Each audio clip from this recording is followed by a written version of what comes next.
Hello, it's Richard Haggerty. Why do conscious reasons fail so often to help a person to stop smoking? I mean, you know, we all know people who have set a New Year's resolution and it's failed within a few days, or they've said, I'm going to stop smoking now. I'm going to quit smoking, and nothing happens, nothing changes. Why is that? Why do those reasons fail, and what can we do about it? And let's start off and look at it like this. It's not uncommon to hear things like from smokers saying, "Oh, I love smoking. I love the burn. I love the way everything becomes more satisfying. My drink, my coffee, my food.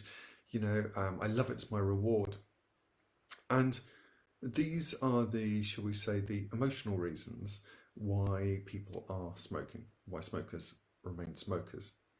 And logically, we can look at this and we understand that that's the thing that needs to change. So if you want to make a change, there are two kind of parts to our mind. There's a really useful metaphor to think about this. There's a conscious mind and there's your unconscious. So your conscious mind is the logical thinking part of you that we know can hold a small amount of information there. Psychologists now tend to think of it as kind of like four kind of main pieces of information, or four ideas of concepts that we tend to hold in one time. They used to think we could chunk in about seven, what they call the magic number, plus or minus seven, plus or minus two pieces of information. The unconscious mind is everything else. It's your ability to run, to walk. It's all the words you know in your language, all the implicit rules of grammar, so you know how to talk. It's everything you've learnt in your life. So if you want to make a change, we want to enlist the unconscious mind, your subconscious, to make change easy. Now, here's the thing. There are 2 points of change, okay, that a person really typically goes through if they're going to make a big lasting change, like becoming a non-smoker and quitting smoking. The first is a point, it's a realization that comes really suddenly, which is enough is enough. I want to make this change. It's the straw that broke the camel's back. The second is, oh my God, I know I've changed. As they're looking inside, they go, you know what? I just don't have the cravings anymore. I just don't want to do it. I'm free. Right? There's a sudden realization. These are both realizations. They both happen in the subconscious mind. And what we need is we need to get this right balance between the conscious mind, setting an intention and some strong reasons, and then the unconscious mind doing the work, but then consciously becoming aware and validating the change afterwards. So you're a non-smoker. So this is where it gets really, really interesting, okay? Look, we need to start off. You always need to start off, if you're going to become a non-smoker, quit smoking today, you need to start with this one thing, which is having a strong personal reason. Having a strong personal reason gives you it starts creating this connection with your unconscious mind, okay? A strong reason is something where you logically can get behind it, but you feel something viscerally growing in proportion as you think about it. Whether it's time with your friends and family, whether it's no longer wanting to be weak-willed or feeling like you are less than. It can be something negative, it can be something positive. But the intensity, as you think about it, that reason becomes more and more visceral and powerful for you.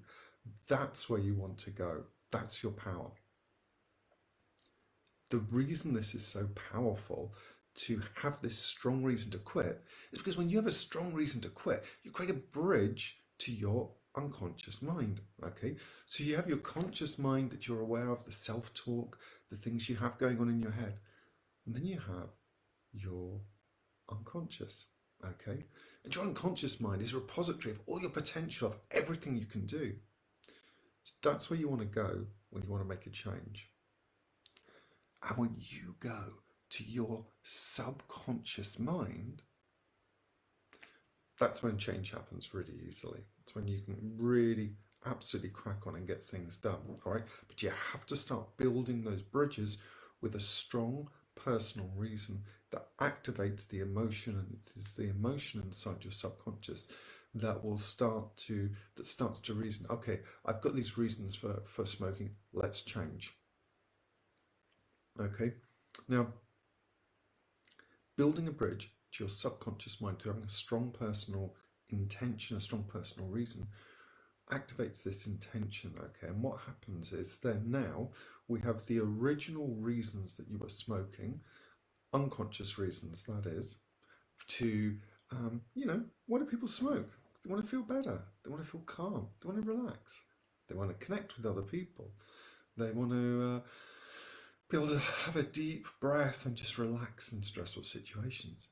Now, your unconscious can do that in many, many ways, and it can do that without cigarettes. So when your unconscious mind knows, okay, you're motivated, you want to do something, you want to get something done, I know you want to do it, and and it has this understanding that you want to do it in a different way, okay, it can start to find new reasons to new ways to satisfy those old reasons to smoke. This is where it's very, very fascinating why you want to go to your unconscious mind to change. It's why you want to, either by yourself or with an expert who works in this area, have somebody who can help you build those bridges to your unconscious. Why? Because your subconscious mind is where it's where habits reside. Okay, think about it. We don't have to think to breathe. We don't have to think to walk. If you drive a car, if you drive a geared car, you don't have to think about it. Okay, anymore. If you ride a bike, you don't have to think about it. Your subconscious takes care of all of that. There's these habits built into our body. So at a certain point, we just learn to trust and put things over there. Okay. And it works the same exactly with changing habits, okay? The strong personal reason, consciously, forms a bridge to the strong emotion of the subconscious. And now your subconscious can start to really work its magic. Part of the reason that the subconscious has all this magic, and the reason it can help you stop smoking so easily, is because the subconscious mind does habits for a higher positive intention. Okay, there's some things it wants to get from smoking. Okay, you're used to having calm, you're used to having relaxation, you're used to having a sense of connection, and your subconscious is smart enough to know that there are many ways in which you can achieve that same positive intention. And the only way it's going to have the motivation to go and look for it is if you suddenly let it know that you have a strong personal reason not to achieve the psychological reasons, the psychological triggers, the unfulfilled needs by smoking, that you want to do it in any way other than smoking. Well, now the resourcefulness of your subconscious mind can support you to become a non-smoker. All right. And becoming a non-smoker is really what you want when you think about it. Isn't that what you want? Isn't that what you want to become, to be able to do that?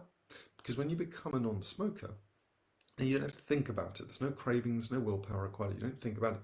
You just get on with your life. Think about the people who are non-smokers in the world who, they just get on with their lives, okay? That's what's possible when you enlist the power of your subconscious mind. And it can happen in 10 minutes, 20 minutes with somebody who knows how to work with what I call spontaneous subconscious openings. You can just get it done. You can just stop smoking. You can build that bridge very, very, once you've built that bridge, okay, and you've made that connection inside yourself, and you reach out to somebody who can help you, okay, the actual moment of shifting and making a change to become a non-smoker and stop smoking can happen in a few seconds. That's the beauty of this. Nothing happens if you just stay having a conversation in your head consciously. That's why people stay struggling and saying, oh, I love smoking, because all they're aware of is the fact that there's some needs that need fulfilling, some kind of vague kind of thing. It feels like they'll be missing out if they stop it. They're worried about cravings, and they don't have a strong enough reason consciously that's going to power and and start to create emotion in the subconscious, which means they just carry on doing the same thing. They carry on feeling stuck. They carry on feeling stuck in the old habit. And if you don't have a process and a plan in place and some help with that, then you'll just stay stuck. And what you want to do is you want to move towards becoming a non-smoker. It's possible. You can do it. You can start doing it today.